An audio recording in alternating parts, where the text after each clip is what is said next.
welcome back to another matchup of two spicy command zones that we do not see too often, I would say. In the left corner, we have Marchesa from Outlaws of Thunder Junction. At its time, I would say a very popular Grixis commander because Grixis was always I would say, a favorite color combination in Duel Commander. Basically, Esper, Grixis, things that evolve around Dimir, I would say, are very, very popular. Sultai also. And Marchesa offered a modern gameplay with card advantage in the command zone. Committing a crime is mostly not too hard with a game plan like that. You would see those effects in Magda and Quintorius these days. Quintorius is rather about creating the tokens, but Magda is another of those crime committing cards.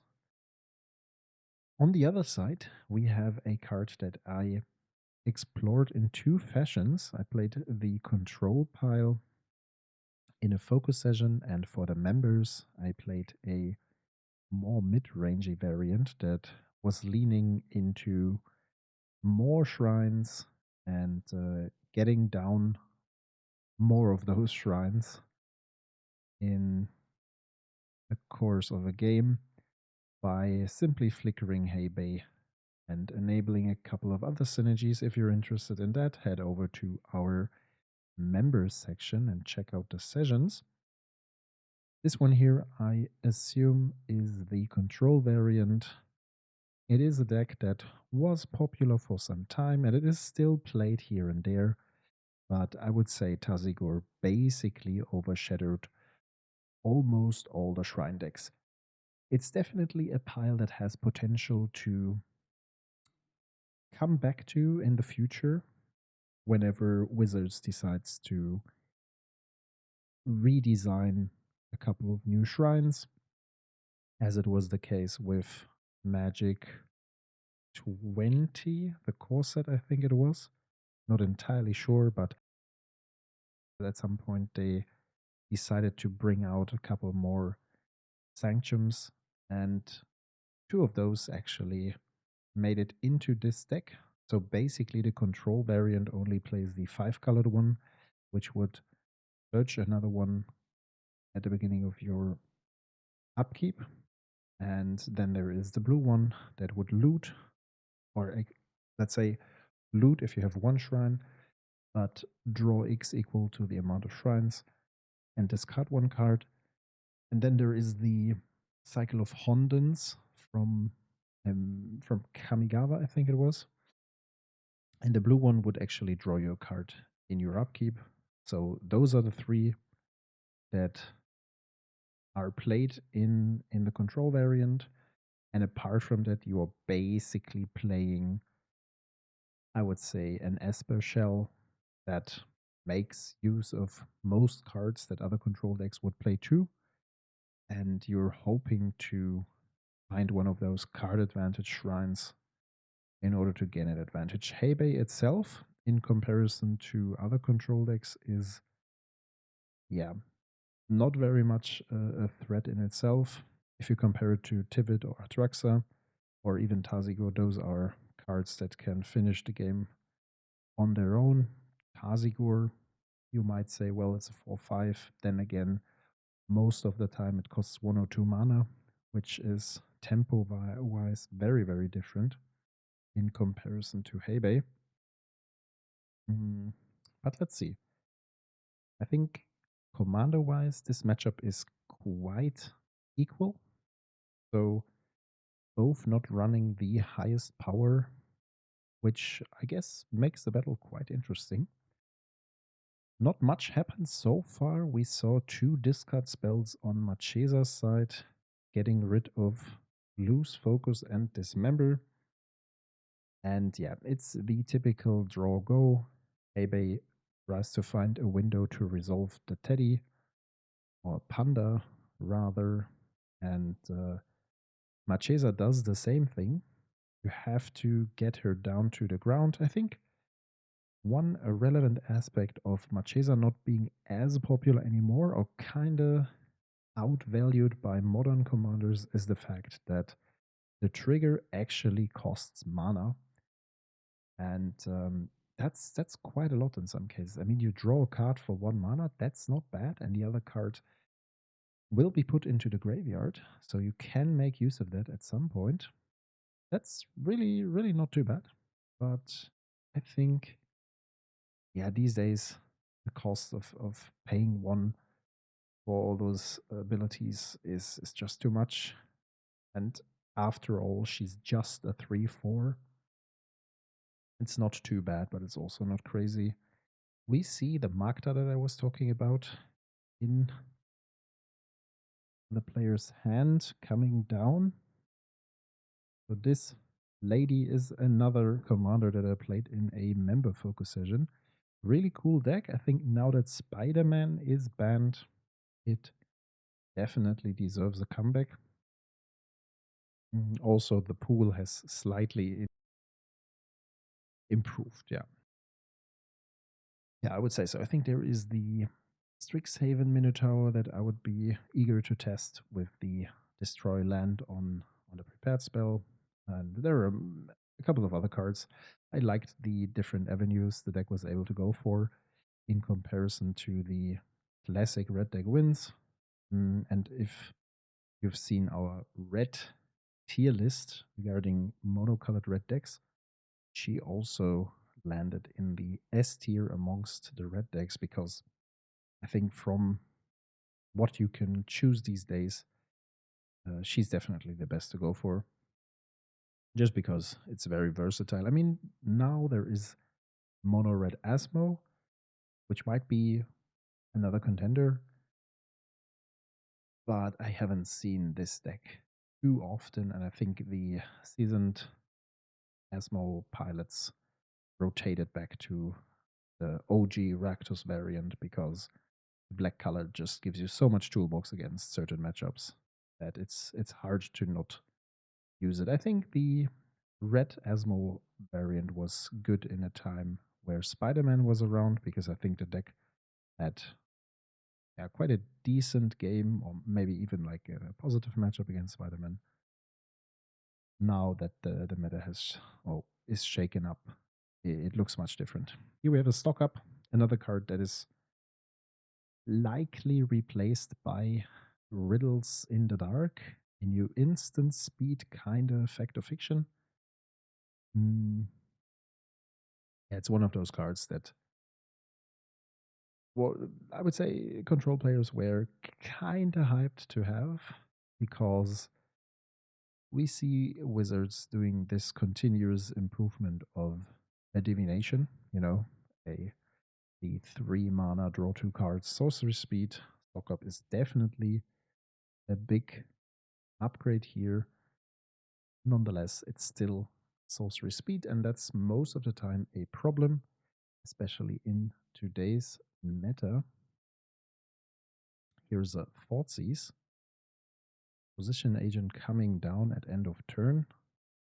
I would say not very impactful. Another opposition agent on the other side too. I would assume, apart from taxing fetch lands, the card doesn't do that much here because Hei Bai will reveal shrines or reveal cards until a shrine appears. We're looking at Subtleties, Swords, Tropical Island, and a Lorien revealed. Yeah, most likely taking the Swords. I would have done the same. There's also a Logic Knot, a Pyrokinesis, Flame Slash, and off card. No, only 3.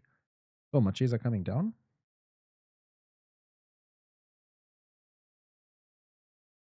I don't like the way the mana is tapped. Subtlety. Okay, maybe because he wanted to. Was it not possible? I think the mana could have been tapped a bit better, but okay. Doesn't matter that much. Logic Knot is kept open. We have Hei Bai coming down with 4 mana left. I think it's very unlikely that the Logic Knot will resolve, but player is patiently waiting for his opponent to pay the cost, and a Reprieve is a pretty good spell against a card like Logic Knot. Definitely helps resolving the Panda. And here is one of the modern shrines. So it's Magic, the core set 2021, not 2020. I think it doesn't matter that much. I can see Wizards producing more shrines in the future, which, yeah, might bring back Hei Bai at some point, even in Duel Commander.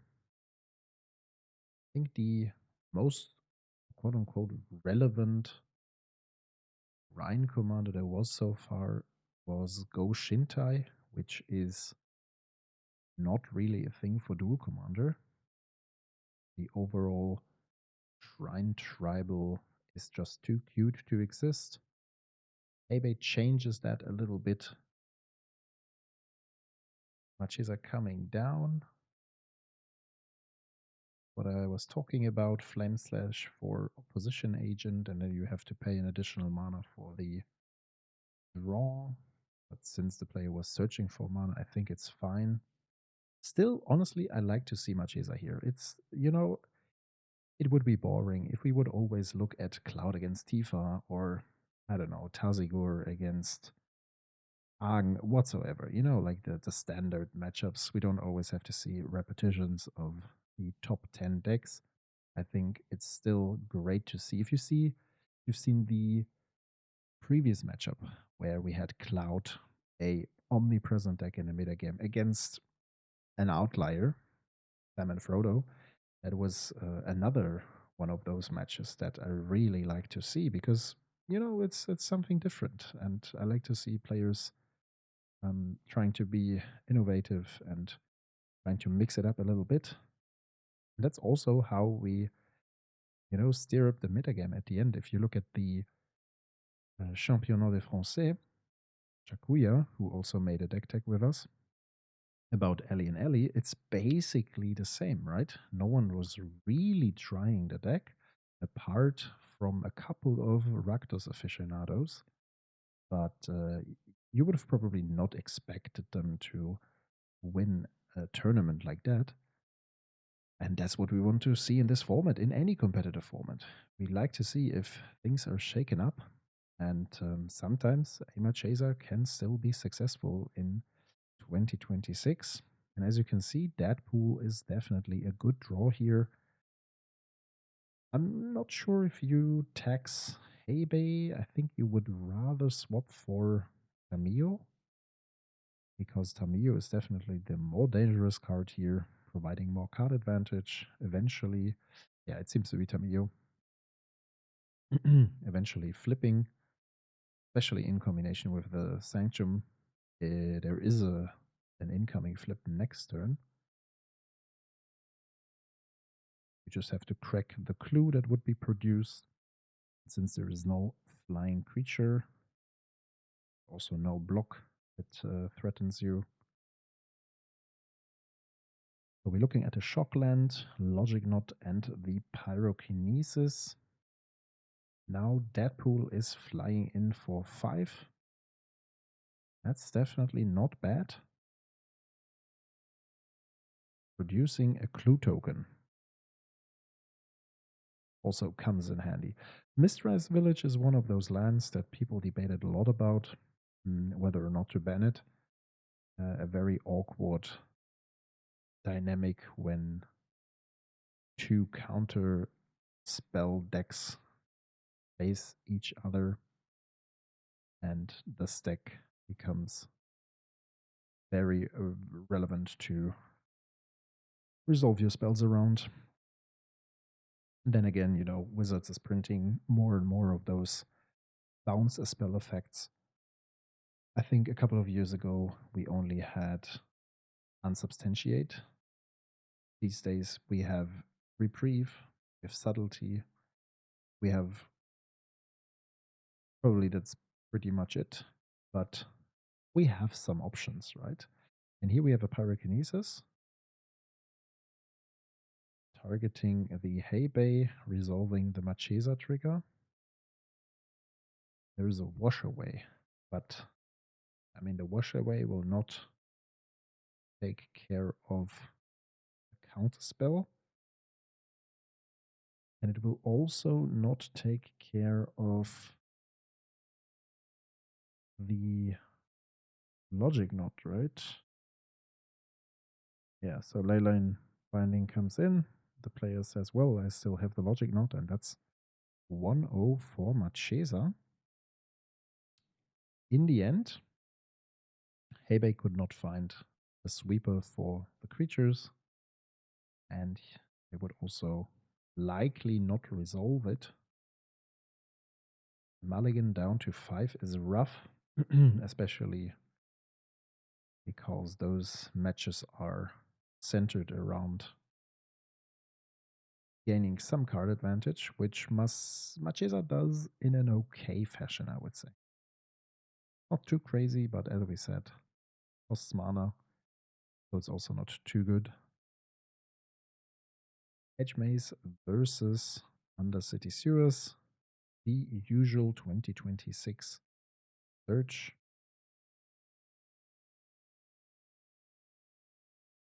If you're looking for some cool tokens, head over to alphystokens.com, one of our sponsors. You can use the code bitzelberg to gain a discount.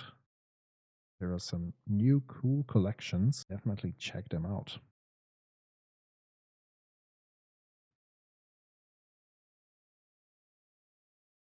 So we have a Planet Genesis at the end of turn.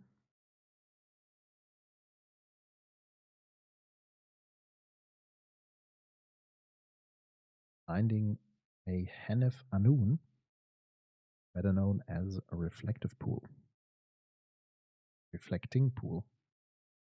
Jesus. And the starting turn comes untapped since it's the third turn of Hei Bai's or of the game itself.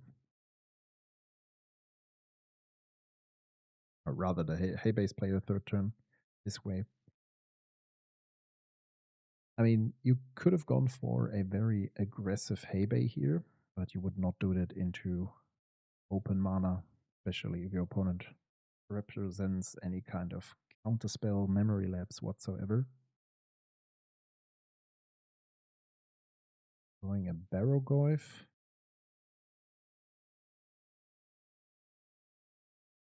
Okay. Marshflats here over Volcanic Island is interesting. Hei Bai comes around. Elzand into Spellsnare. Okay. So let's see which card is revealed. Obviously, the 5-color Sanctum is the best. Marchesa player seems not to be happy about that. And yes, once the Hei Bai trigger resolves, or part of resolving the spell is shuffling your entire library, not only putting the cards at the bottom of your deck. But yeah, that's actually the worst of all three that you can find, because you need a second Sanctum in order for that to be useful. So either the Honden or the 5-color one would be better. The 5-color one is obviously the best one. Results in drawing 4 cards, discarding 1 turn. So with your regular draw, you would draw 5 cards in a single turn, which is crazy. Would certainly help you to gain an advantage.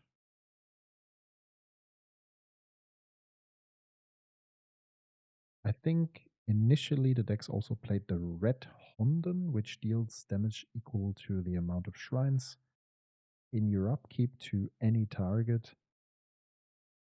Then again, if this is the only thing you can find with Hei Bai, it's not really worth casting Hei Bai, so that's usually not what you want to go for.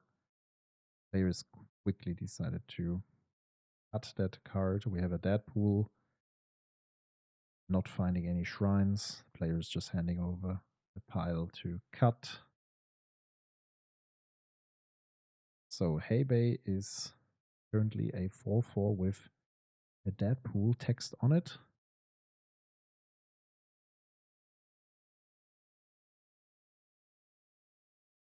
There is a Hull Breacher and a Tainted Pact. The Hull Breacher could be really, really nasty if Marchesa finds a window to bring it to the battlefield.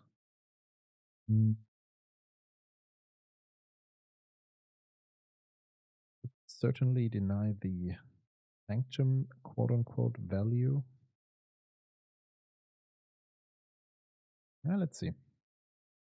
Maybe it's just like upkeep. Okay, I'm gonna flash that thing in and see if you have a response for it. Maybe yes, maybe no. We will see.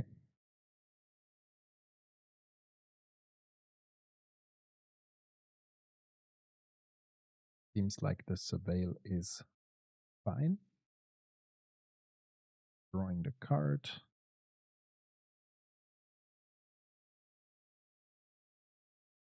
Yep. Find your sanctum trigger. No Hull Breacher yet. That's interesting. Oh, but a brainstorm is definitely a reason to go for that. And we see a hardcast Solitude. Lucky you. There could have been a force spike or stuff like that.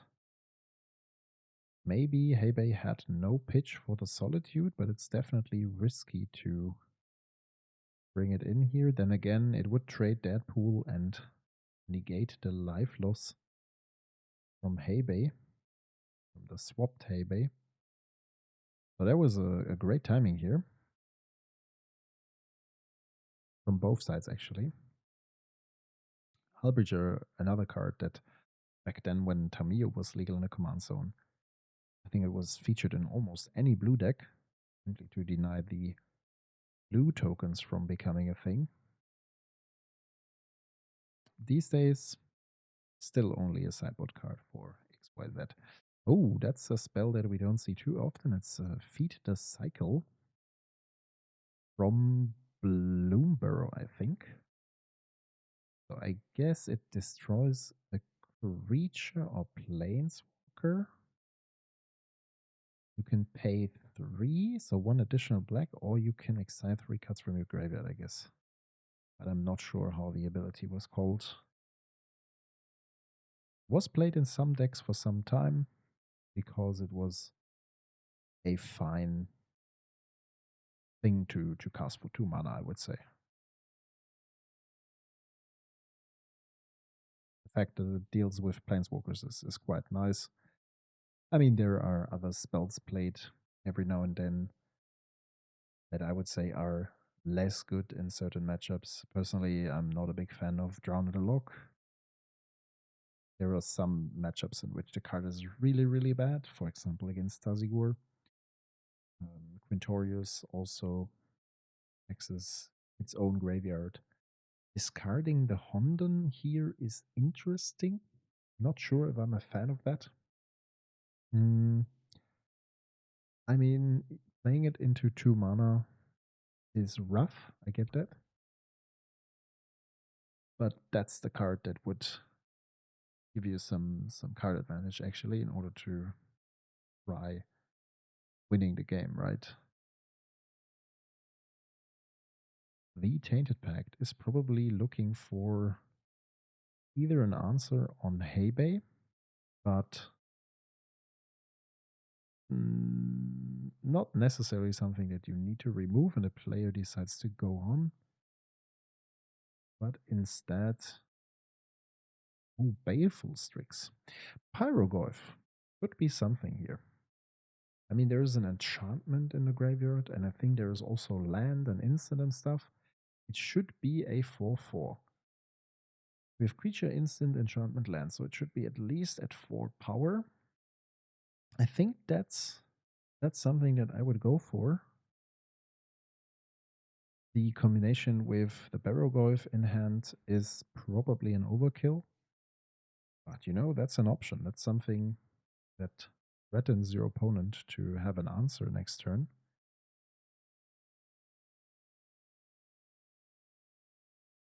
Let's see, we still have a Force of Negation. There is a Murktide.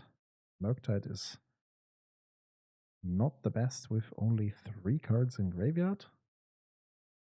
So why not just cast Pyroglyph here?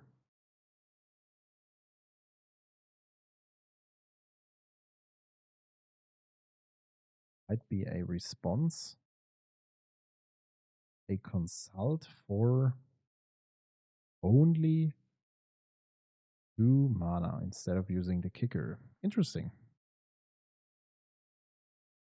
Player might be looking for a Mystic Confluence. I don't know why you're not using the kicker. Maybe he was afraid of a Spell Snare, which would be a very good tempo trade. But if that's the case, the game would have been over anyways. Instead, finding only 1 card, it's the Reprieve again. Okay. As we saw in the last game. Yeah, and now using the remaining mana to get rid of Hei Bai. That's reasonable. And that was the thought behind the consult for only 2.